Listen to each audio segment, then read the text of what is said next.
സുചേട്ടാ നമസ്കാരം. നമസ്കാരം. ഇന്ത്യയുടെ ആക്രമണം 9 ഭീകരവാദ കേന്ദ്രങ്ങളിൽ പാകിസ്ഥാന്റെ നട്ടലൊടിച്ചിരിക്കുകയാണ് എന്നുള്ള കാര്യത്തിൽ യാതൊരുവിധ സംശയവുമില്ല. അപ്പൊ നമ്മൾ വിചാരിച്ച പോലെ തന്നെയാണ് കാര്യങ്ങളൊക്കെ പോകുന്നത്. കാരണം ഒരു ആക്രമണം നടത്തി കഴിഞ്ഞാൽ പാകിസ്ഥാൻ വെറുതെ ഇരിക്കില്ല. അവർക്ക് വെറുതെ ഇരിക്കാൻ സാധിക്കില്ല. കാരണം അവിടെയുള്ള കോടിക്കണക്കിന് ജനങ്ങൾക്ക് മുമ്പിൽ നാണം കെട്ട ഒരു സർക്കാരായി അവർ വർത്തിക്കാൻ അവർ താല്പര്യപ്പെടില്ല എന്നുള്ളത് യാഥാർത്ഥ്യമാണ്. അതുകൊണ്ട് തന്നെ അവർ എന്തായാലും തിരിച്ചടിക്കും എന്നുള്ള കാര്യത്തിൽ തർക്കമില്ല എന്നാണ് പറഞ്ഞിരിക്കുന്നത്. പല ആൾക്കാരും ഇന്നലെ തന്നെ പറഞ്ഞു അങ്ങനെ തിരിച്ചടി ഉണ്ടാകും.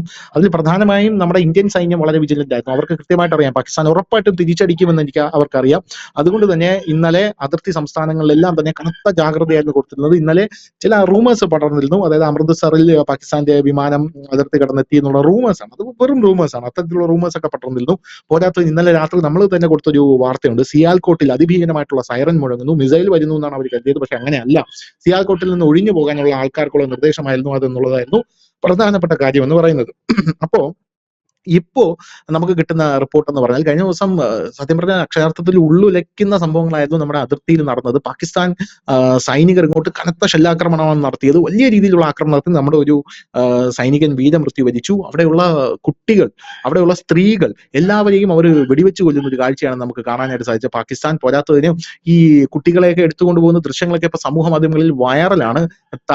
തലയൊന്നും ഇല്ല കുട്ടികൾക്ക്, തല അറുത്തെടുത്ത രീതിയിലാണ് എടുത്തുകൊണ്ട് പോയിരിക്കുന്നത്. 15 നമ്മുടെ സിവിലിയൻസിനെ അവർ കൊന്നു എന്ന് കേൾക്കുന്നു പൂഞ്ചിൽ. അതിനുശേഷം അതിന്റെ എണ്ണം കൂടി ഇപ്പോൾ 40ഓളം സിവിലിയൻസ് ആയി എന്ന് കേൾക്കുന്നു. അപ്പോൾ വലിയ രീതിയിലുള്ള ആക്രമണമാണ് നടന്നുള്ള കാര്യത്തിൽ തർക്കമില്ല.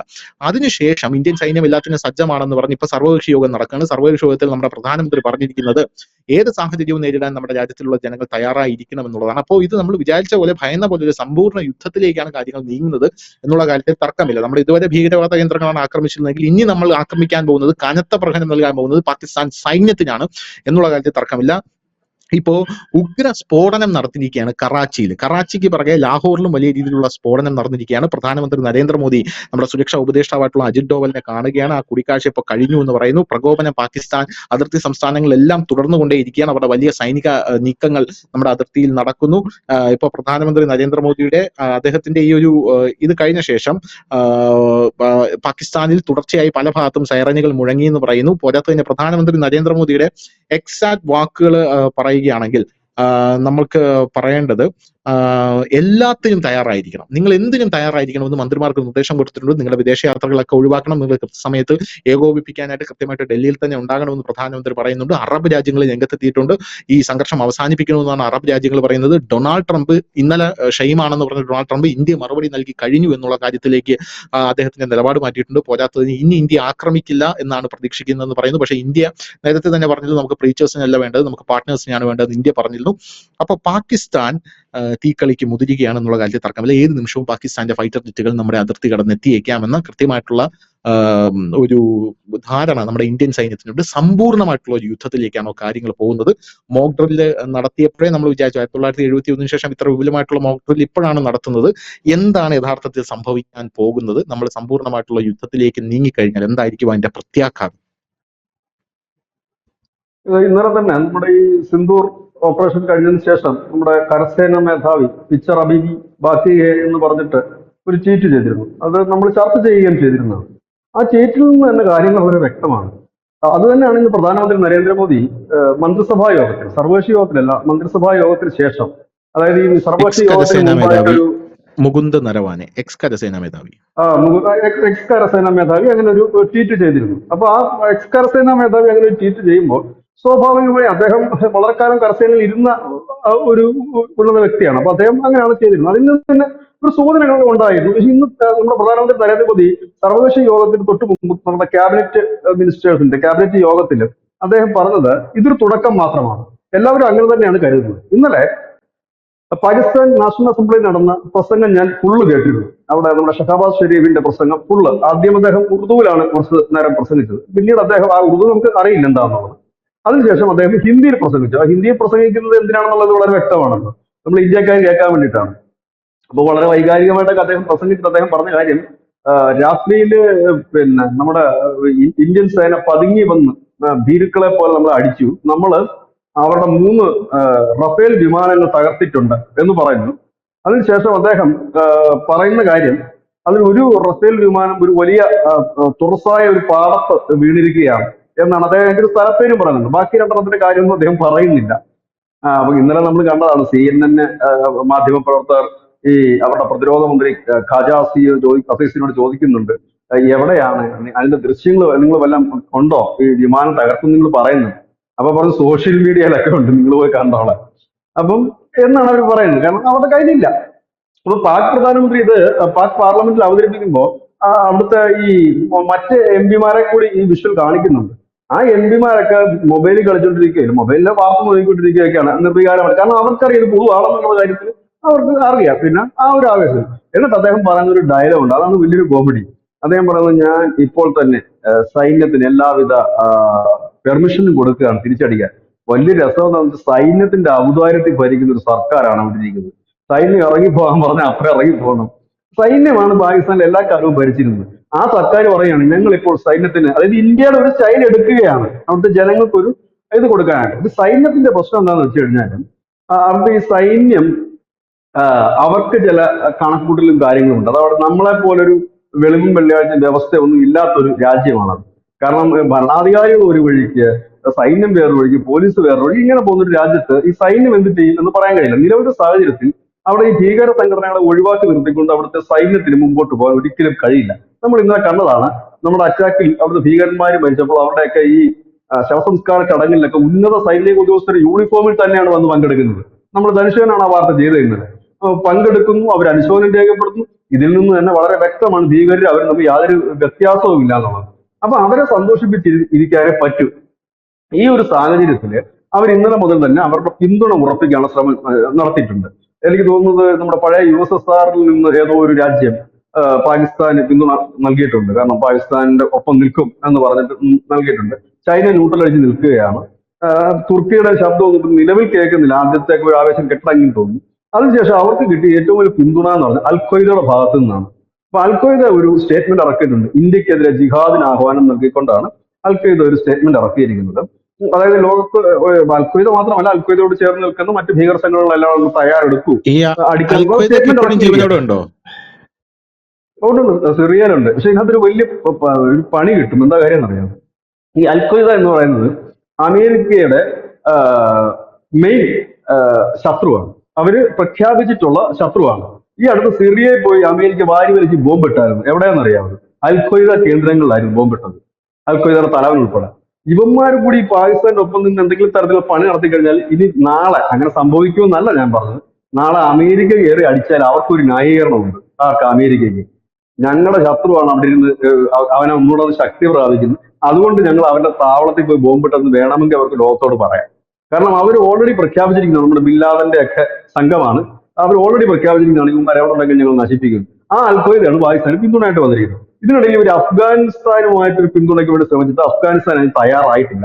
അഫ്ഗാനിസ്ഥാൻ പറഞ്ഞത് നിങ്ങൾ ആദ്യം ബലൂജ് മേഖലയുള്ള പ്രശ്നം തീർക്കൂ, എന്നിട്ട് ഇന്ത്യയുമായി പോയി മുട്ടാം എന്നാണ് അവർ പറഞ്ഞത്. ഇതിന് വേണ്ടിയിട്ട് അവർ പല മെത്തേഡുകൾ യൂസ് ചെയ്യുന്നുണ്ട്. മസ്ജിദ് തകർത്തു എന്നൊക്കെ പറഞ്ഞിട്ട് അനവധി കാര്യങ്ങളൊക്കെ ഇവർ പറയുന്നുണ്ട്. അപ്പം ഇങ്ങനെ ഒരു സാഹചര്യം ഏതായാലും അവരുടെ ഭാഗത്തു നിന്ന് ഒരു ആക്രമണം ഉണ്ടാകുമെന്നുള്ള കാര്യം എല്ലാവർക്കും ഉറപ്പാണ്. കാരണം നമ്മൾ ഇന്നലെ തന്നെ അത് പറഞ്ഞിട്ടുണ്ട്. കാരണം അവർക്ക് മുഖം രക്ഷിക്കണമെങ്കിൽ നമ്മുടെ ഏതെങ്കിലും ഒരു വെളിം പ്രദേശത്ത്, ഇല്ല ആളില്ലാത്തൊരു പ്രദേശത്ത്, ഇല്ലെങ്കിൽ ഒരു പർവ്വത പ്രദേശത്ത് എവിടെയെങ്കിലും കൊണ്ടൊരു മിസൈൽ ഇട്ടേ പറ്റൂ. ഇന്നലെ രാത്രി ധനുഷ് ഒരു വലിയ വാർത്ത വന്നു, അമൃത്സറിൽ പിന്നെ മിസൈൽ ആക്രമണം നടത്തി എന്നും പറഞ്ഞ് പാക് മാധ്യമങ്ങൾ തള്ളുക. എന്നിട്ട് ഇവര് കൊടുത്ത വിഷ്വൽസ് ഏതാണെന്ന് വെച്ച് കഴിഞ്ഞാൽ 3 വർഷം മുമ്പ് ഇന്ത്യയിലുണ്ടായ ഇടത്തുണ്ടായ കാട്ടുതീ, ആ കാട്ടുതീയുടെ വിഷ്വൽസ് ആണ് കാണിക്കുന്നത്. ഇപ്പൊ നമ്മൾ കുറച്ച് മുമ്പ് അതിനൊരു ക്ലാരിഫിക്കേഷൻ വന്നിട്ടുണ്ട്. അമൃത്സറിൽ ഇന്നലെ ഒരു ബ്ലാക്ക് ഔട്ട് മൊബ്രിൽ നടക്കുകയുണ്ടായി. അതിന്റെ ഭാഗമായി ലൈറ്റുകളെല്ലാം ഓഫ് ചെയ്യുകയും ഒരു സ്ഫോടന സൗണ്ട്, കാരണം ഈ മോഗ്രിൽ എന്ന് പറയുമ്പോൾ ഇത് ഉൾപ്പെടെയാണല്ലോ നടത്തുന്നത്. അപ്പം അങ്ങനെ നടത്തിയതിന്റെ ഭാഗമായിട്ടാണ് ഇതൊന്ന്. അവിടെ നിന്ന് ചില ഡ്രോണിന്റെ കഷ്ണങ്ങളൊക്കെ കിട്ടിയതായിട്ട് പിന്നീട് പാകിസ്ഥാൻ പറയുണ്ടായി. അപ്പം ഇത് തെളിവുകളൊന്നുമില്ല. ഇപ്പൊ ഇവർക്ക് എങ്ങനെയെങ്കിലും ഇന്ത്യ അടിച്ചു എന്ന് പറയണം. പിന്നെ ഈ കഴിഞ്ഞ ദിവസം 6-ാം തീയതി മുതൽ, നമ്മൾ 7-ാം തീയതിയാണ് അറ്റാക്ക് ചെയ്യുന്നത്, 7-ാം തീയതി പുലർച്ചെയാണ് നമ്മൾ അറ്റാക്ക് ചെയ്യുന്നത്. 6-ാം തീയതി മുതൽ തന്നെ ഈ പൂഞ്ച് മേഖല അടക്കമുള്ള നമ്മുടെ അതിർത്തികളിൽ തുരുതുര ഇവർ ഷെല്ലിങ് തുടങ്ങിയിരിക്കണം. നിരന്തരം ഷെല്ലിംഗ് ആണ് നടക്കുന്നത്. മോട്ടോറുകളും മറ്റും ഉപയോഗിച്ചുള്ള ഷെല്ലിംഗ് ആണ്. ആ ഷെല്ലിങ്ങിൽ നമുക്ക് ഇതുവരെ 13 പേർ കൊല്ലപ്പെട്ടു എന്നാണ് നമ്മുടെ സർക്കാർ, കേന്ദ്ര സർക്കാർ ഔദ്യോഗികമായി അറിയിക്കുന്നത്. 49 പേർക്ക് പരിക്കേറ്റിട്ടുണ്ട് എന്ന് അറിയിക്കുന്നു. ഇന്നലെ രാത്രി മുതൽ തന്നെ അവിടുന്ന് ആളുകളെയൊക്കെ ഇത് ചെയ്തു. ഇന്നലെ രാത്രി പഞ്ചാബിന്റെ അതിർത്തിയിൽ, അതായത് നമ്മുടെ പഞ്ചാബിന്റെ അപ്പുറത്തെ ഭാഗം, അതായത് പാകിസ്ഥാന്റെ അതിർത്തിയിൽ അവരുടെ ഫൈറ്റർ ജെറ്റുകൾ എത്തിയിരുന്നു. പക്ഷെ അവർക്ക് മനസ്സിലായി ഫൈറ്റർ ജെറ്റുകൾ പ്രത്യേകിച്ച് ഒന്നും ചെയ്യാനില്ല, കാരണം ഭസ്മമായിട്ട് പോകും. അപ്പം ഇവർക്കെന്ന് പറഞ്ഞാൽ, ഞാൻ പറഞ്ഞില്ല, ഇവർക്ക് ഈ മുഖം രക്ഷിക്കാൻ, കാരണം ഇതുവരെ ഞങ്ങൾ ഭയങ്കര സംഭവമാണ്, വീരന്മാരാണെന്നൊക്കെ പറഞ്ഞിട്ട് അടി കിട്ടി. ശരിക്കും പറഞ്ഞാൽ ഈ സമയത്ത് ബുദ്ധിയുള്ള ഒരു ഭരണകൂടം ചിന്തിക്കുന്നത് എന്താണ്? എത്രയും പെട്ടെന്ന് കോംപ്രമൈസ് ആയിട്ട് പോകുക എന്നുള്ളതാണ്. അപ്പൊ അതിന് പകരം ഞങ്ങളിപ്പോ അവരെ തീർക്കും എന്ന് പറഞ്ഞിട്ട് അവിടെ കൊടുന്ന് ഈ ഫൈറ്റർ ജെറ്റൊക്കെ അങ്ങോട്ടും ഇങ്ങോട്ടും ഓടിച്ചിട്ട് അവർ തിരിച്ചു പോവുകയുണ്ടായി. ഇന്ന് രാവിലെ അവിടെ നിന്ന് പാക് മാധ്യമങ്ങൾ നൽകിയ വാർത്ത, ഇപ്പൊ അവരുടെ പുതിയതായിട്ട് പാകിസ്ഥാന്റെ ചുമതല ഏറ്റിരിക്കുന്ന ISIയുടെ തലവൻ കൂടിയായിട്ടുള്ള വ്യക്തി, അദ്ദേഹം ഇപ്പൊ ദേശീയ ഉപദേഷ്ടാവാണ് പാകിസ്ഥാനിൽ. അത് ആ പോസ്റ്റൊക്കെ ഇപ്പൊ ക്രിയേറ്റ് ചെയ്ത് വന്നതാണ്. അദ്ദേഹവും അജിത് ഡോവലുമായി നിരന്തരം ബന്ധപ്പെടുന്നുണ്ട്, ചർച്ച ചെയ്യുന്നുണ്ട്. ഇനി ഇച്ചിരി കഴിയുമ്പോൾ പാകിസ്ഥാനിൽ നിന്ന് വരുന്ന മറ്റൊരു വാർത്ത ഞാൻ പ്രതീക്ഷിക്കുന്നുണ്ട്. അതെന്തായിരിക്കും അറിയോ?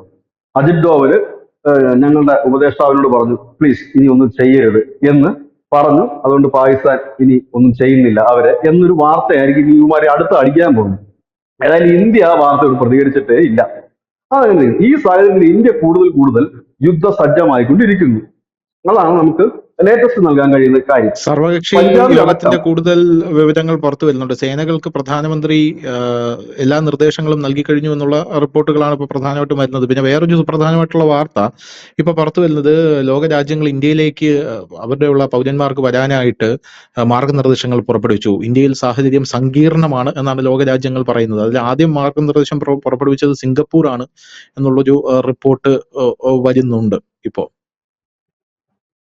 അല്ല, സിംഗപ്പൂർ ഇന്ന് രാവിലെ തന്നെ അവർ പറഞ്ഞിരുന്നു, അവര് നിയന്ത്രണങ്ങളാണ് ഏർപ്പെടുത്തിയിരിക്കുന്നത്. ഇതിനിടയിൽ പാകിസ്ഥാനിൽ നടന്നിരിക്കുന്ന ഏറ്റവും വലിയ ഡെവലപ്മെന്റ് എന്താണെന്ന് ചോദിച്ചു കഴിഞ്ഞാൽ, അവരവരുടെ വ്യോമപാതകൾ അടച്ചു. ഇന്ത്യയുടെ ഈ അതിർത്തി ജില്ലകളിലുള്ള അതിർത്തി സംസ്ഥാനങ്ങളിലുള്ള എയർപോർട്ടുകളാണ് ശനിയാഴ്ച അവർ അടച്ചിട്ടിരിക്കുന്നത്. പക്ഷെ പാകിസ്ഥാൻ അടുത്ത 48 അവേഴ്സ് അവരുടെ ആകാശപാത മുഴുവൻ ഇത് ഏർപ്പെടുത്തിയിരിക്കുന്നത്, റെഡ് അലർട്ട് പ്രഖ്യാപിച്ചിരിക്കുന്നത്. അതായത് അവരുടെ വിമാനങ്ങൾക്ക് പോയിട്ട് മറ്റു രാജ്യങ്ങൾക്ക് വിമാനങ്ങളൊന്നും, ഇന്ത്യയിൽ ആ പ്രശ്നമില്ല. അപ്പൊ സിംഗപ്പൂർ രാജ്യം നൽകിയ നിർദ്ദേശം നിയന്ത്രണങ്ങൾ ഏർപ്പെടുത്തി. സിംഗപ്പൂരിൽ നിന്ന് ഇന്ത്യയിലേക്ക് വരുന്നതിനുള്ള നിയന്ത്രണങ്ങളാണ് ഏർപ്പെടുത്തിയിരിക്കുന്നത്. അല്ലാതെ നിങ്ങൾ അവിടെ നിന്നല്ല പോകുന്നത്, ചില നിയന്ത്രണങ്ങൾ. അത് അക്ഷരാർത്ഥത്തിൽ പറഞ്ഞാൽ അതൊരു മുന്നറിയിപ്പ് കൊടുക്കുന്ന കണക്കാണ്. രാജ്യങ്ങൾ അതെല്ലാ രാജ്യങ്ങളും ചെയ്യുന്നതാണ്. സംഘർഷബാധിത രാജ്യങ്ങളിലേക്ക് പോകരുതെന്ന് പറയും. ഇപ്പം ഇപ്പോൾ നമ്മൾ ഇന്നലെ മുതൽ നമ്മൾ കേൾക്കുന്ന വാർത്ത, രാജസ്ഥാൻ, പഞ്ചാബ്, ജമ്മു കാശ്മീർ അതിർത്തിയിൽ ഉള്ള ആ ജനങ്ങളെ ഒഴിപ്പിക്കാനുള്ള സംവിധാനങ്ങൾ നോക്കുന്നു. അവിടെ അലർട്ട് കൊടുത്തിരിക്കുന്നു. രാജസ്ഥാനുമായിട്ട് പാകിസ്ഥാൻ, ഈ രാജസ്ഥാൻ ബോർഡർ എന്ന് പറയുന്ന 1037 കിലോമീറ്റർ ആണ് കിടക്കുന്നത്. അപ്പോൾ അവിടെയെല്ലാം നമ്മൾ അലർട്ട് നൽകി കഴിഞ്ഞിരിക്കുന്നു. അതായത് നമ്മൾ ഉദ്ദേശിക്കുന്നത് ഇവരുടെ ഭാഗത്തുനിന്ന് ഒരു വെളിവുകേട് ഉണ്ടാകും എന്നുള്ള കാര്യത്തിൽ യാതൊരു തർക്കവുമില്ല. കാരണം ഇവർക്ക് ശരിക്കും പറഞ്ഞു കഴിഞ്ഞാൽ ഒരു മുഖം രക്ഷിക്കണം.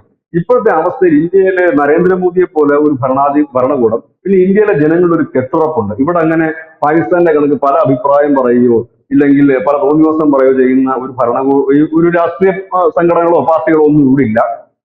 കുത്തിത്തിരിപ്പുകാരുണ്ട്. അത് ആരൊക്കെയാണെന്നുള്ള കാര്യം ഇന്ത്യൻ ജനതയ്ക്ക് കൃത്യമായി തന്നെ അറിയാം. അവരൊരു ന്യൂനപക്ഷം മാത്രമാണ്, ഒരു ചെറിയ വിഭാഗം മാത്രമാണ്. ബാക്കി ഏതാണ്ട് 99.5% പേരും ഇതിന് ഒറ്റക്കെട്ടായിട്ട് നിൽക്കുന്നുണ്ട്. അപ്പൊ ആ ഒരു സാഹചര്യത്തിൽ ഇന്ത്യ പോലൊരു രാജ്യത്തോട് അവര് കൂടുതൽ കളിക്കാൻ നിൽക്കാതെ ഇപ്പൊ കിട്ടിയത് കിട്ടി, ഓക്കെ, വേണമെങ്കിൽ അവർ രണ്ട് തള്ളൊക്കെ തള്ളിക്കോട്ടെ. അപ്പൊ ഇന്ത്യ ഞങ്ങളോട് അഭ്യർത്ഥിച്ചു, ഇനി പ്രശ്നം വേണ്ടാന്ന്. അപ്പൊ ഞങ്ങൾ എങ്ങനെയെങ്കിലും ചെയ്ത് തീർക്കാനുള്ളതിന് പകരം വീണ്ടും വീണ്ടും വീണ്ടും പ്രശ്നമുണ്ടായി. ഇപ്പൊ ഇന്ത്യയുടെ പുതിയ വാണിംഗ് വന്നിരിക്കുന്നു. ഇന്ന് രാവിലെ കേന്ദ്രം കൊടുത്തൊരു വാണിംഗ്, ഞങ്ങളുടെ സിവിലിയൻസിന് നേരെ ആക്രമണം ഉണ്ടായാൽ, അത് ഉദ്ദേശിച്ചത് എവിടെയാന്ന് വെച്ച് കഴിഞ്ഞാൽ ഈ നമ്മുടെ പൂഞ്ച് മേഖലയിൽ സിവിലിയൻസിന് നേരെ വലിയ മോട്ടോർ ഷെൽ ആക്രമണം നടക്കുന്നു. അതാണ് കേന്ദ്രം ഉദ്ദേശിച്ചത്. പക്ഷെ ഉണ്ടായാൽ ഞങ്ങൾ ഇനി സൈനിക കേന്ദ്രങ്ങൾ തന്നെ ആക്രമിക്കുമെന്ന്. ഇന്ന് രാവിലെ തന്നെ ലാഹോർ, കറാച്ചി, സിയാൽകോട്ട്, ഇന്നലെ രാത്രി ധനുഷാണ് ആ വാർത്ത ചെയ്തത്. സിയാൽകോട്ടിൽ അന്ന് പക്ഷെ സ്ഥിരീകരിക്കാത്ത വാർത്തയായിരുന്നു വന്നത്. പക്ഷെ സൈറൺ മുഴങ്ങിയപ്പോൾ തന്നെ അവർ പേടിച്ചു പോയി. ഇന്ന് വരുന്ന വാർത്ത 3 സ്ഫോടനം നടന്നു എന്നുള്ളതാണ്. ഇത് പാക് മാധ്യമങ്ങൾ വലിയ രീതിയിൽ തന്നെ കൊടുക്കുന്നുണ്ട് ഈ വാർത്ത. അവർ പറയുന്നത് ഇന്ത്യൻ ഡ്രോണുകളാണെന്ന് പറയുന്നു. പക്ഷെ ഇന്ത്യയുടെ ഭാഗത്തുനിന്ന് അങ്ങനെ ഒരു സ്ഥിരീകരണമോ കാര്യങ്ങളോ ഇല്ല. നമ്മൾ ആ വാർത്ത ഞാൻ കണ്ട റിപ്പോർട്ടുകൾ എന്താണ്, അത് സ്ഥിരീകരിക്കാത്ത റിപ്പോർട്ടുകളാണ്. അപ്പൊ നമുക്ക് അവിടെ പോയി റിപ്പോർട്ട് ചെയ്യാൻ പറ്റത്തില്ല. അത് ഇന്ത്യയിലെ ഒരു മാധ്യമത്തിനും പറ്റത്തില്ല എന്നുള്ളതാണ്. ഇപ്പൊ പാകിസ്ഥാനിൽ നിന്ന് ഞാൻ കണ്ട റിപ്പോർട്ടുകൾ എന്ന് പറഞ്ഞാൽ BLA ആർമിയാണ് കറാച്ചിയിൽ ഗോത്തിൽ സ്ഫോടനം നടത്തിയിരിക്കുന്നത് എന്നുള്ളതാണ് സ്ഥിരീകരിക്കാത്ത റിപ്പോർട്ടുകൾ. BLA ആർമിയുടെ കയ്യിൽ ഡ്രോണുകൾ വന്നിട്ടുണ്ട്. അവരാണ് ഈ പാകിസ്ഥാനിലെ കറാച്ചിയിലും ലാഹോറിലും സ്ഫോടനം നടത്തി എന്ന് പറഞ്ഞാൽ സത്യമായിരിക്കും? BLA ആർമി അങ്ങനെ അവിടെ കയറി ഈ സാഹചര്യത്തിൽ അടിക്കാനുള്ള സാധ്യത വളരെ കൂടുതലാണ്. എങ്കിലും ഇത് സത്യമായിരിക്കും ഈ സംഭവം? ധനുഷ് ഇപ്പൊ പറഞ്ഞ ചെറിയ വാർത്തയല്ല. ധനുഷ് പറഞ്ഞ വാർത്ത എന്താണെന്നറിയോ? BLA ആർമിയുടെ കയ്യിൽ ഡ്രോൺ എത്തി എന്നാണ് പറയുന്നത്. അവർ ഇന്ന് വരെ അവരുടെ ആക്രമണം നോക്കിക്കഴിഞ്ഞാൽ അവർ എവിടെങ്കിലും ഡ്രോൺ വെച്ച് നടത്തിയിട്ടുണ്ട്. അവർ ഏറ്റവും ലേറ്റസ്റ്റ് ആയിട്ട് നടത്തുന്ന ആക്രമണം എന്ന് പറഞ്ഞാൽ IED വെച്ചിട്ടുള്ള സ്ഫോടനങ്ങളാണ്. അതായത് റിമോട്ട് കൺട്രോൾ വെച്ചിട്ടുള്ള സ്ഫോടനങ്ങളാണ്. അവരുടെ കയ്യിൽ ഡ്രോൺ എത്തി എന്ന് പറയുമ്പോൾ കഥ മാറുന്ന കണ്ടോ? അതൊരു വലിയ വാർത്തയാണ് ആ സാധനം. കാരണം അവരുടെ കയ്യില് ഇത്ര സ്ഫോടന ശേഷിയുള്ള ഡ്രോൺ എത്തുക എന്ന് പറഞ്ഞാൽ ചില്ലറ കാര്യമല്ല. അവര് മുമ്പ് ഈ വെടിവെച്ചും മൈൻ വെച്ചിട്ടും സ്ഫോടനം നടത്തിയതൊക്കെയാണ് അവര് ഈ പാക് സൈനികരെ കൊന്നുകൊണ്ടിരുന്നെങ്കിൽ കളി മാറുകയാണെന്നാണ് അതിന്റെ അർത്ഥം. പ്രത്യേകിച്ച് ഇന്ത്യക്ക് ഒന്നും ചെയ്യേണ്ടി വരത്തില്ലെന്നാണ് അർത്ഥം. ആ ഡ്രോൺ എവിടുന്ന് വന്നു എന്താണെന്നൊക്കെ ഉള്ളത് പിന്നീടുള്ള കാര്യമാണ്. അവരുടെ കയ്യിൽ ഡ്രോൺ എങ്ങനെ എത്തി എന്നുള്ളത് പിന്നീടുള്ള ഡ്രോൺ അവരുടെ കയ്യിൽ എത്തിയിട്ടുണ്ട് എങ്കിൽ പാകിസ്ഥാൻ വളരെയധികം ഭയക്കേണ്ട കാര്യമാണ്. കാരണം അവരുടെ ഡ്രോൺ ഒന്നും ഇല്ലാഞ്ഞിട്ടാണ് അവർ പക്ഷെ ഇത്ര അതൊരു നാൾ പക്ഷെ പിടിച്ചിരുന്നത്. അതൊരു ഞാനതാണ് പറഞ്ഞത്, നമുക്ക് അവിടെ പോയി റിപ്പോർട്ട് ചെയ്യാൻ പറ്റില്ല. പക്ഷെ അതൊരു സ്ഥിരീകരിക്കാത്ത വാർത്തയാണ്. പക്ഷെ പല മാധ്യമങ്ങളും അത് സംശയിക്കുന്നുണ്ട്. BLA ആർമിയാണ് അവിടെ അറ്റാക്ക് നടത്തുന്നത്, BLA കറാച്ചിയിലേക്ക് കയറിയിട്ടുണ്ട് എന്നുള്ളത് നമ്മൾ നേരത്തെ തന്നെ പറഞ്ഞു. നേരത്തെ തന്നെ BLA പാകിസ്ഥാനിലെ ഒരു നഗരം പിടിച്ചെടുക്കുന്ന ഒരു വാർത്ത നമ്മൾ വളരെ ഇമ്പോർട്ടന്റ് ആയിട്ട് റിപ്പോർട്ട് ചെയ്തല്ലോ. അപ്പോൾ ഈ ഒരു സാഹചര്യത്തിൽ കഴിഞ്ഞ ദിവസം ഞാൻ കണ്ട റിപ്പോർട്ടുകൾ എന്ന് പറഞ്ഞാൽ ഇപ്പോഴാണ് വൾണറബിൾ ആയിട്ടുള്ള സിറ്റുവേഷൻ. കാരണം ബലൂചിസ്ഥാനിൽ സൈന്യമില്ല. സൈന്യം എന്ന് പറഞ്ഞ സാധനം ബലൂചിസ്ഥാൻ എല്ലാവരും കൂടെ ഇങ്ങോട്ട് കോൺസെൻട്രേറ്റ് ചെയ്തിരിക്കുക, നമ്മുടെ ഇന്ത്യൻ അതിർത്തിയിലോട്ട് കോൺസെൻട്രേറ്റ് ചെയ്തിരിക്കുക. അപ്പൊ ഈ ഒരു സാഹചര്യത്തിൽ ബലൂചിസ്ഥാൻ ലിബറേഷൻ ആർമി എന്ന് പറയുന്ന ആർമി പാകിസ്ഥാനെ, അതായത് പാകിസ്ഥാന്റെ പ്രധാനപ്പെട്ട കേന്ദ്രങ്ങൾ കറാച്ചി, ലാഹോർ ഒക്കെ ആക്രമിക്കുമെന്ന് പറയുന്നു. അപ്പോ ഇത് ഈ നയതന്ത്ര വിദഗ്ധരും ഈ രാഷ്ട്രീയക്കാരും അവരുടെ ആഗ്രഹം പറയുന്നതാണ്, ആക്രമിച്ചു എന്നുള്ളതല്ല, അവരുടെ ആഗ്രഹമാണ് ഞാൻ ഈ പറയാൻ പോകുന്നത്. ഇന്ത്യ ഈ സമയത്ത് നടക്കില്ല എങ്കിലും ഇന്ത്യ ഈ സമയത്ത് ചെയ്യേണ്ടത്, ഇന്ത്യക്ക് നമ്മൾ നിർദ്ദേശം കൊടുക്കേണ്ട ആവശ്യമില്ല, പക്ഷെ അവരുടെ ആ ഒരു ബുദ്ധി, അവരുടെ ആ ഒരു ഒപ്പീനിയനാണ് ഞാൻ പറയുന്നത്. അവർ പറയുന്നത് ഇന്ത്യ ഈ സമയത്ത് നമ്മൾ ചെയ്യേണ്ട പ്രധാനപ്പെട്ട കാര്യം പാകിസ്ഥാനെ സമ്പൂർണ്ണമായിട്ട് തകർക്കാൻ ബലൂചിസ്ഥാൻ നമ്മുടെ രാജ്യം, ലോകരാജ്യങ്ങൾ എന്തൊക്കെ കരുതിക്കോട്ടെ, അതൊന്നും നമ്മളെ വിഷയമല്ല. ഈ സമയത്ത് ബലൂചിസ്ഥാനെ ഇന്ത്യ ഒരു സ്വതന്ത്ര രാജ്യമായിട്ട് അംഗീകരിച്ച് അവരുടെ ഫ്ലാഗും നമ്മൾ അംഗീകരിക്കണം. ഈ സമയത്ത് നമുക്കത് ചെയ്തു കഴിഞ്ഞാൽ പാകിസ്ഥാന് ഇതിലും വലിയൊരു തിരിച്ചടി കിട്ടാനില്ല. പക്ഷെ ഇത് നടക്കില്ല എന്നവർ പറയുന്നുണ്ട്. പക്ഷെ നമ്മുടെ ആഗ്രഹമാണ്, ഇന്ത്യ അങ്ങനെ ചെയ്തു കഴിഞ്ഞാൽ അതിലും വലിയ ഒരു തിരിച്ചടി പാകിസ്ഥാന് പിന്നെ കിട്ടാനില്ല എന്നാണ് പറയുന്നത് അവര്. ഒരിക്കലും നടക്കാത്തൊരു കാര്യമാണ്. അത് ഇന്ത്യക്കെന്നല്ല ഒരു രാജ്യത്തിനും ചെയ്യാൻ കഴിയില്ല. കാരണം ഈ രാജ്യത്തിനൊരു ഇന്റർനാഷണൽ ലോ ഉണ്ട്. ഇപ്പൊ നമ്മൾ എന്തുകൊണ്ട് നമുക്ക് അടിക്കുന്നതിന് നമുക്കൊരു ലോ വെച്ചിട്ട് നമ്മൾ അടിച്ചത്, നമ്മൾ ഈ ലോകത്തിന്റെ ഒരു ഒരു നിയമം വെച്ചിട്ട് തന്നെയാണ് നമ്മൾ ചെയ്തത്. അതായത് ലോകത്തിന്റെ പുതിയ നിയമം എന്താണെന്ന് ചോദിച്ചാൽ, നമ്മുടെ അതിർത്തി കടന്ന് നമ്മൾ ഭീകരപ്രവർത്തനം നടത്തുന്നവരെ അതിർത്തി കടന്നും അവരുടെ താവളങ്ങളിൽ പോയി അടിക്കാൻ എല്ലാ രാജ്യങ്ങൾക്കും പെർമിഷൻ ഉണ്ടായിട്ടുള്ള സഭയുടെ ആ പെർമിഷന്റെ ആ കടുകിട വ്യത്യാസമില്ലാതാണ് നമ്മുടെ ജവാന്മാര്, നമ്മുടെ സൈന്യം കൃത്യമായി തന്നെ അടിച്ചത്. അവരുടെ ഭീകര കേന്ദ്രങ്ങളാണ്, അവരുടെ ഒരു സിവിലിയൻസിന്റെ ഡാമേജ് ഉണ്ടാക്കിയിട്ടില്ല, അവരുടെ സൈനിക താവളങ്ങൾക്ക് ഡാമേജ് ഉണ്ടാക്കിയിട്ടില്ല. അപ്പൊ നമ്മൾ ആ റൈറ്റ് വെച്ചാണ് നമ്മൾ ചെയ്തത്. ഇനി പാകിസ്ഥാൻ വേറൊരു റൈറ്റ് ഉണ്ട് നമ്മളെ അടിക്കാൻ. എന്താണെന്ന് വെച്ച് കഴിഞ്ഞാല് അവരുടെ സോവർണിറ്റിയെ ബാധിക്കുന്ന ഒരു കാര്യമാണ് ഇന്ത്യ ചെയ്തത്.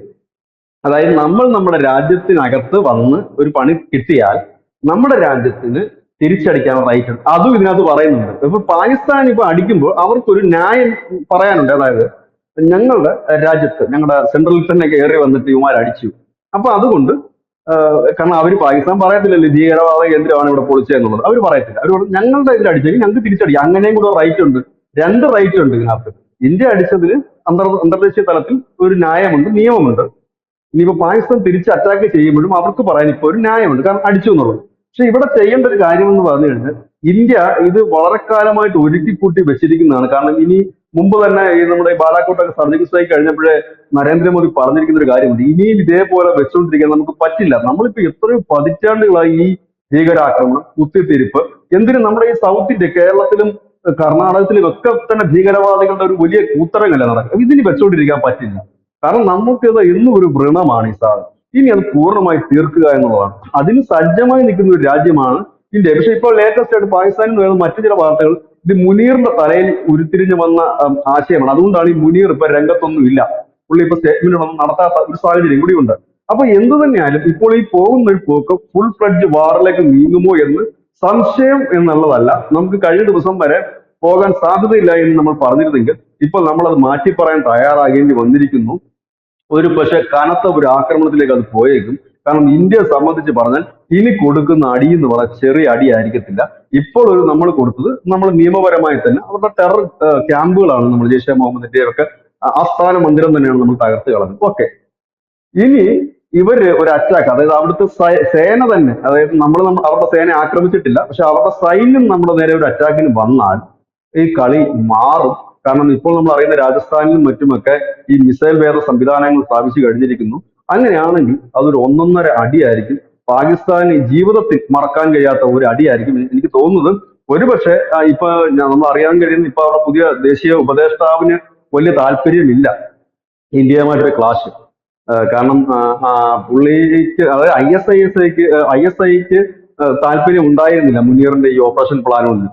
കാരണം ഈ സാമ്പത്തികമായി തകർന്നു നിൽക്കുന്ന ഒരു രാജ്യം പെട്ടെന്ന് ഇങ്ങനെ പോകുന്നുണ്ട്, അവർക്ക് താല്പര്യം ഉണ്ടായിരുന്നില്ല. പക്ഷെ മുനീർ ഒരു അധികാരമോഹി ആയതുകൊണ്ട്, മുഷറഫിന്റെ പിൻഗാമി ആയതുകൊണ്ട് ഈ വളഞ്ഞ വഴി കൂടെ അധികാരം പിടിക്കാൻ നടത്തിയ ഒരു നീക്കമാണ്.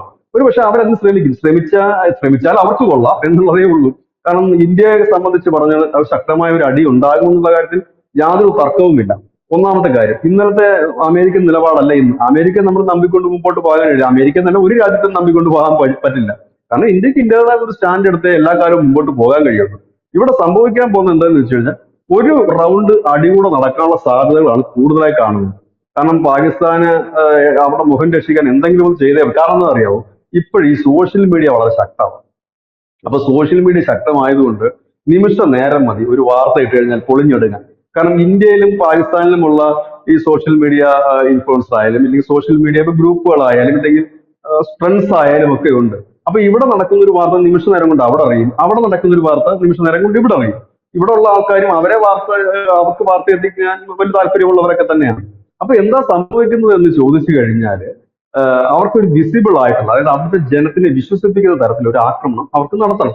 അപ്പൊ അവർ നോക്കുന്ന ആക്രമണം എവിടെയാണെന്ന് വെച്ചാൽ, അവർക്കിപ്പോ കാശ്മീരിൽ കൊണ്ടൊരു ആക്രമണം നടത്തി കഴിഞ്ഞാൽ ഒരു ഗുമ്മ് കിട്ടില്ല, അവർക്കൊരു പഞ്ച് കിട്ടില്ല. കാരണം വെച്ചാൽ അതിനൊരു ഇതില്ല. പക്ഷെ നേരെ മറിച്ച് പഞ്ചാബോ, ഗുജറാത്ത്, രാജസ്ഥാൻ തുടങ്ങിയ ബോർഡറിൽ നടത്തി കഴിഞ്ഞാൽ അവിടെ ഭയങ്കര വാർത്തയായിരുന്നു. അതായത് ഇന്ത്യയുടെ ഹൃദയത്തിൽ അടിച്ചു എന്ന് അവർക്ക് പറയാൻ പറ്റും. നേരെ മറിച്ച് കാശ്മീരിൽ എന്ന് പറഞ്ഞാൽ അവർക്ക് അതിനൊരു വലിയ പഞ്ചില്ല. കാരണം അവിടെ ഡെയിലി ഇവന്മാര് അങ്ങോട്ടും ഇങ്ങോട്ടും വെടിവെപ്പും കാര്യങ്ങളും നടക്കുന്നത് ഒരു ഇതില്ല. അത് മാത്രമല്ല കാശ്മീർ ഇപ്പം ഇങ്ങനെ ഒരു സാധനമാണ്.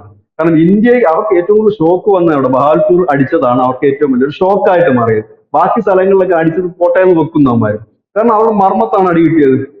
അപ്പൊ അതേപോലെ ഒരു അറ്റാക്കിനാണ് അവർ ശ്രമിക്കുന്നത്. അതുകൊണ്ടാണ് നമ്മുടെ രാജസ്ഥാൻ, പഞ്ചാബ് അതിർത്തികൾ നമ്മൾ കൂടുതൽ ഇതിലേക്ക് പോകുന്നത്, ജാഗ്രതയിലേക്ക് പോകുന്നത്, അങ്ങനെയൊക്കെയുള്ള കാര്യങ്ങൾ ചെയ്യുന്നത്. അതുപോലെ മറ്റൊരു നിർദ്ദേശം കൂടെ വന്നിട്ടുണ്ട് ധനുഷ്. അതിൽ പറയുന്നത് രാജസ്ഥാന്റെയും മറ്റും ബോർഡറിലുള്ള 2-3 ജില്ലക്കാർക്ക് അർദ്ധരാത്രി മുതൽ രാവിലെ 4 മണി വരെ ബ്ലാക്ക് ഔട്ട് ആകും. അതായത് അവർ ഫുള്ള് ഇത് വൈദ്യുതി മറ്റൊക്കെ വിച്ഛേദിക്കും, നെറ്റ് കണക്ഷൻ മറ്റും വിച്ഛേദിക്കുമെന്ന് അറിയിച്ചു കഴിഞ്ഞിട്ടും ഉണ്ട് എന്നൊരു വാർത്ത കൂടി പുറത്തു വരുന്നുണ്ട്. അതായത് ഇന്ത്യ സർവ്വസജ്ജമാണ്. ഒരു കാര്യം ആലോചിക്കണം, ഒരു സർവ്വസജ്ജമായ ഒരു വലിയ രാജ്യത്തിനോടാണ് ഇവന്മാരും അൽഖ്വയ്ദയും ചേർന്ന് കളി നടത്തുന്നത് എന്നുള്ളതാണ് വളരെ സത്യത്തിൽ ഇവർക്ക് വെളിവില്ല എന്നുള്ളതാണ് ഏറ്റവും വലിയ ഒരു കാര്യം. കാരണം ഇത് നയതന്ത്ര തലത്തിൽ എത്രയും പെട്ടെന്ന് അവർ പരിഹരിച്ചാൽ അവർക്ക് കൊള്ളാം. ഇല്ലെങ്കിൽ ഒരു ജനതയെ മുഴുവൻ എന്നിട്ട് ഇപ്പൊ എരവാദം മുഴക്കിക്കൊണ്ടിരിക്കുക. പാവങ്ങളാണ് ഞങ്ങൾ. നമ്മുടെ ഈ കേരളത്തിലൊക്കെ തുടങ്ങിയിട്ടുണ്ട് എരവാദം. യുദ്ധം പരിഹാരമല്ല, പാവങ്ങളാണ്. 26 പേരെ കൊന്നൊടുക്കിയപ്പം ഇവർ ആരും ഇല്ലായിരുന്നല്ലോ യുദ്ധത്തിൽ. അതാണ്, മറ്റേതാണ്, മറിച്ചതാണ്, മോദിയുടെ കളിയാണ്, മോദിക്ക് ഇലക്ഷൻ. മോദി എന്ന് പറഞ്ഞ ഒറ്റ ഒരാൾ ഉള്ളത് കൊണ്ടാണ് ഇന്ത്യൻ ജനത ഇത്രയും സേഫായിട്ട് ഇവിടെ കിടന്ന് ഉറങ്ങുന്നത് എന്നുള്ളത് എല്ലാ ഇന്ത്യക്കാരനും അറിയാം. നമ്മൾ കണ്ടതാണ് മുംബൈ ഭീകരാക്രമണം നടന്ന സമയത്ത് എന്തായിരുന്നു ഇവിടെ സംഭവിച്ചത്. ഒരു കുന്തോ സംഭവിച്ചില്ല, കുറെ ഗീർവാണങ്ങൾ അടിച്ചല്ല, ഒരു ചുക്കും സംഭവിച്ചില്ല എന്നുള്ളതാണ് യാഥാർത്ഥ്യം. ഇന്നിപ്പോ മോദി ഉള്ളതുകൊണ്ട് നമുക്ക് സുരക്ഷിതമായി വീട്ടിൽ കിടന്ന് ഉറങ്ങിയിട്ട് ഈ അടിച്ചോ മുംബൈ ഇല്ലെന്നുള്ള വാർത്ത കാണാം. ഭീകരാക്രമണത്തെ കുറിച്ച് പറയുമ്പോൾ അണ്ണാമലയുടെ കഴിഞ്ഞ ദിവസം ഒരു വീഡിയോ കണ്ടായിരുന്നു. സത്യം പറഞ്ഞാൽ കാണുമ്പോൾ നമുക്ക് വിഷമം തോന്നും. അതായത് നമ്മുടെ മുംബൈ ഭീകരാക്രമണം തുടങ്ങി കഴിഞ്ഞിട്ട് നമ്മുടെ ഫോഴ്സസ് ആരും അറിഞ്ഞിട്ടില്ല, നമ്മുടെ ഇന്റലിജൻസ് അറിഞ്ഞിട്ടില്ല. അമേരിക്ക വിളിച്ച് നമ്മളോട് പറയുകയാണ് നിങ്ങളുടെ അവിടെ ഒരു ഭീകരാക്രമണം നടക്കുകയാണെന്ന് അമേരിക്ക പറയുകയാണ്. എന്നിട്ട് അമേരിക്ക പറയുകയാണ് ഞങ്ങൾ ജെറ്റുകൾ അയക്കട്ടെ, ഞങ്ങൾ സഹായിക്കട്ടെ എന്ന് അമേരിക്ക ആ സമയം ചോദിക്കുകയാണ്. അപ്പോൾ ഇവിടെ നമ്മുടെ അഭിമാന പ്രശ്നമാണ്. നമ്മൾ പറഞ്ഞു വേണ്ട, നമ്മൾ നോക്കിക്കോളാന്ന് പറഞ്ഞ് നമ്മൾ ആ സമയത്താണ് നമ്മൾ പോകാനായിട്ട് വന്നപ്പോൾ പോലും നമ്മുടെ കയ്യിൽ കൃത്യമായിട്ടുള്ള മാപ്പുകൾ പോലും ഇല്ല എന്നുള്ളതാണ് പ്രധാനപ്പെട്ട ഒരു കാര്യം എന്ന് പറയുന്നത്. രണ്ടാമത്തെ കാര്യം, ഇന്ത്യ ജെറ്റുകൾ കൊണ്ടുവരുന്നുമ്പ് ഇസ്രായേല് ജെറ്റുകൾ കൊണ്ടുവന്ന് ഇന്ത്യയിൽ ലാൻഡ് ചെയ്തു. പ്രധാനപ്പെട്ട കാരണം ഇതിൽ ഇസ്രായേൽ പൗരന്മാർ കൂടെ ബാധിക്കപ്പെടുന്നത് കൊണ്ടാണ് ഇസ്രായേൽ ജെറ്റുകൾ കൊണ്ടുവന്ന് ലാൻഡ് ചെയ്തിരിക്കുന്നത്. അപ്പൊ ആ ഒരു സാഹചര്യത്തിൽ നിന്ന് അങ്ങനത്തെ പൗരന്മാരുണ്ട്.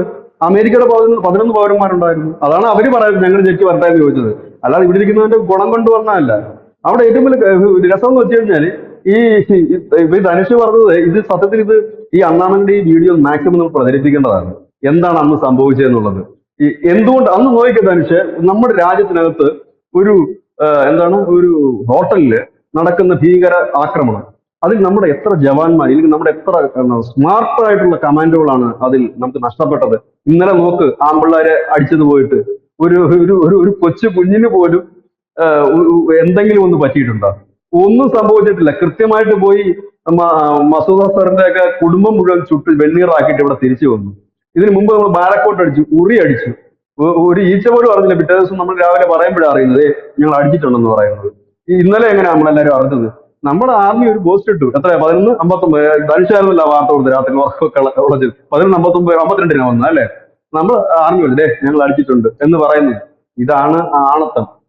ഇതുകൊണ്ടാണ് നമ്മൾ ഓരോ ഇന്ത്യക്കാരനും ഇവിടെ നമ്മൾ പോസ്റ്റിന് താഴെ വന്ന് കമന്റ് ഇടുന്നതും വീഡിയോക്ക് താഴെ വന്നിട്ട് നീയൊക്കെ എവിടുന്ന് കിട്ടി വാർത്ത എന്താണെന്ന് നമ്മുടെ രാജ്യത്തെ തെരുവിളിക്കുമ്പോൾ ആലോചിക്കുക. ഈ മനുഷ്യൻ ഒറ്റൊരുത്തന്റെ കരുത്തിൽ തന്നെയാണ് ഈ രാജ്യം ഇപ്പൊ മുമ്പോട്ട് പോകുന്നതും സ്വസ്ഥമായിട്ട് നമ്മളിവിടെ കിടന്ന് ഉറങ്ങുന്നതും ഈ രാജ്യത്തിനെതിരെ തന്നെ പോസ്റ്റും കമന്റും നമ്മൾ ഇടുന്നതും. അത് നമ്മൾ ആദ്യം മനസ്സിലാക്കണം. അതാണ് ഞാൻ പറഞ്ഞത്, ഇതിനു മുമ്പ് എത്ര ഭീകരാക്രമണം ഈ രാജ്യത്ത് നടന്നു.